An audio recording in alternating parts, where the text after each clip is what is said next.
Riles, tu n'as pas parlé du but de Victor Roque. Si c'était le Real Madrid avec un jeune, t'aurais parlé, gna gna gna, c'est pas gentil, voilà, tu t'as pris la grosse tête. Bon, j'en rajoute. Vous avez été beaucoup, oui, c'est vrai, à chaque fois qu'un jeune des clubs que je suis, un jeune qui vient d'arriver, qui vient d'être transféré, voilà, qui marque le coup, qui marque le but, qui sauve son équipe, quand il y avait Lamine Yamal, quand il y avait Arda Güler, quand il y avait tout plein d'autres jeunes côté Barça au Real, etc. J'en parle, au moins pour honorer ses débuts. Je veux dire, c'est un souvenir d'avoir une vidéo où tu te dis, purée, imaginez-vous que je faisais une vidéo lors du premier but de Messi, par exemple, avec le Barça à l'époque. Voilà, c'est des choses qu'il faut marquer le coup quand tu commentes, quand tu analyses, etc. Et donc, vous m'avez demandé hier de parler de Victor Roque par rapport à son but, qu'est-ce que j'en pense. Alors, je vais vous dire les choses honnêtement, les gars. Je me suis fait douiller sur un site, il était écrit 21h le match, donc heure américaine, 15h. Et moi, 15h, j'arrive, je vois déjà un 0 pour le Barça, 70e minute contre Osasuna. Ah,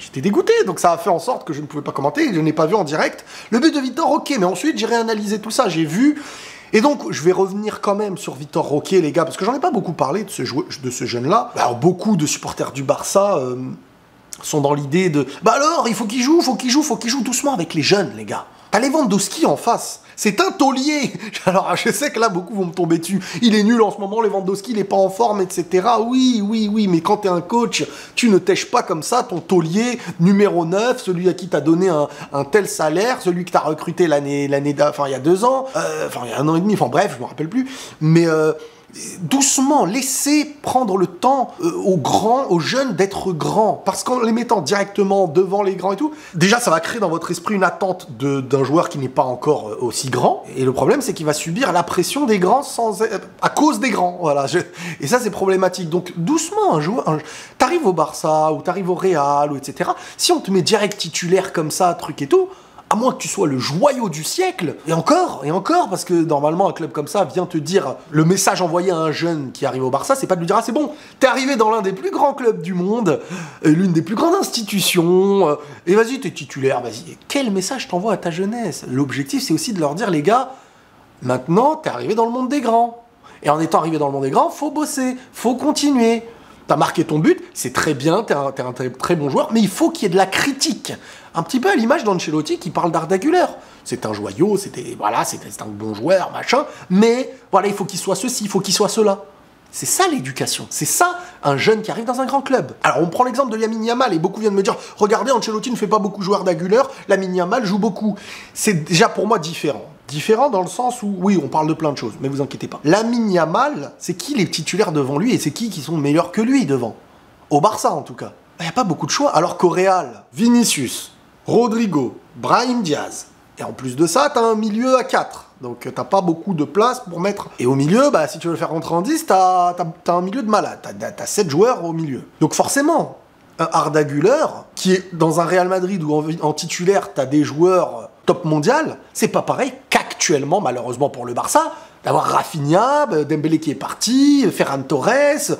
Donc bien sûr qu'un Lamine Yamal qui a un meilleur impact technique et en 1 contre 1 sur l'aspect offensif, je dis pas qu'il apportera le meilleur équilibre s'il faut défendre, mais sur l'aspect offensif, un Lamine Yamal, bien sûr que c'est meilleur que pour moi, en tout cas Rafinha ou Ferran Torres. Mais bon, il y a une expérience à avoir, il y a des choses à avoir, mais c'est pas pareil, tu peux pas donner autant de jeux à Arda Güler pour le moment qu'à Lamine Yamal. Donc au-delà de ça, petit à petit, tu gagnes ton temps de jeu, tu fais tes preuves.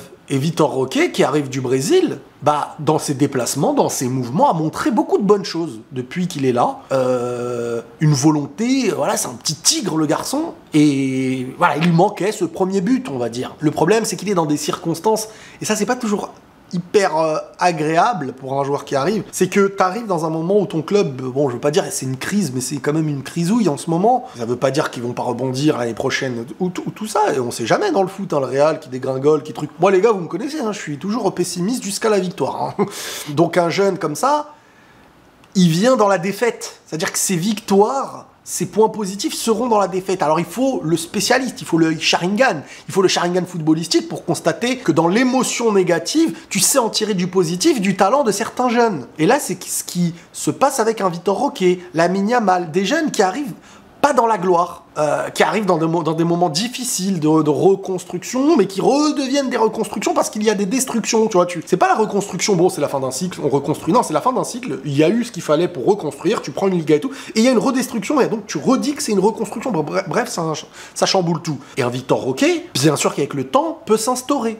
Je pense qu'avec le temps, après faut voir, hein, le football de ce haut niveau dans les clubs comme le Barça et tout, un Lamine Yamal pour moi a plus de, pour moi, hein, dans mon esprit c'est qu'une pensée, a plus de long terme en termes de très haut niveau et de régularité qu'un Vitor Roque où j'attends. Voilà, peut-être l'année prochaine on va se dire ah ouais, là on est que dans l'attente, un Vitor Roque, tout comme un Hendrick quand il va arriver. Et faut être patient, 18 ans les gars, 18 ans pour Roque là. Mais on va juger le but d'hier. Un but qui sauve ton équipe, un but important, un but au Barça, à 18 ans, tu viens d'arriver, t'es pas du tout encore au meilleur de ce que tu sais faire, j'imagine. Une tête vraiment devançant le défenseur, devançant le gardien, sur un beau centre de Cancelo, extérieur.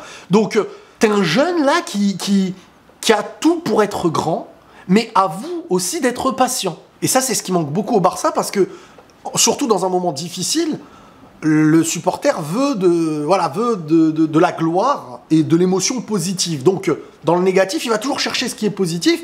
Et donc, il va trouver, voilà, ça c'est le jeune, voilà. Tout comme ils l'ont fait à chaque fois avec certains. Mais il faut être patient. Il faut être patient. Et j'espère que Barcelone va se relever pour...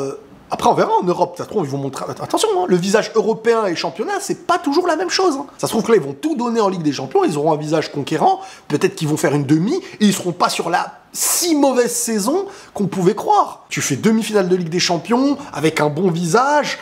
On sait jamais. On sait jamais. Avec une jeunesse, Lamine Yamal, Roque qui reviennent, qui font des choses sur la fin de saison, ça peut annoncer une suite avec un peu plus d'espoir. Maintenant, moi, des mecs comme Koundé, etc., pour moi, Koundé, je trouve qu'il n'a pas le niveau Barcelone. Au vu de ceux qu'il y avait avant lui, au très haut niveau. Koundé, il est bon, mais malheureusement, je n'arrive pas à me dire que... En fait, je trouve que les attaquants lui font plus peur qu'il fait peur aux attaquants. Tu vois. À l'inverse, Araujo, même quand Araujo n'est pas en forme, tu sens quand même que le gars, tu vas pas dire il n'a pas le niveau d'un club. D'un grand club. Et c'est vrai que Koundé, tu sais pas vraiment maintenant où le faire jouer, parce que face au très fort, face à un attaquant très fort, tu l'éloignes. Face à un attaquant moins fort, tu le mets, donc ça devient compliqué. Bref, Barcelone, il faut du temps, et les supporters, soyez intelligents. Hein. Et ne pleurez pas à mes taquineries aussi, parce qu'à l'époque des grands frères, hein, quand je vous appelais les grands frères, hein, bande de petits frères maintenant, vous êtes les petits frères actuellement. Et vous devez assumer, parce que moi j'assumais avant. J'avais oublié ça. Parce que je vois des gens qui disent « Oh Riles, tu taquines, la roue tourne. » La roue tourne. Vous étiez tous là à cliquer sur mes vidéos en mettant des grands likes. Et des « Riles, on t'aime beaucoup » quand je vous appelais les grands frères parce que vous étiez devant. Aujourd'hui, vous êtes les petits frérots. Et c'est le Real, les grands frérots. Appelez-moi grand frère maintenant. Riles, le grand frère. Allez. Les amis, prenez tous soin de vous et la paix sur vous.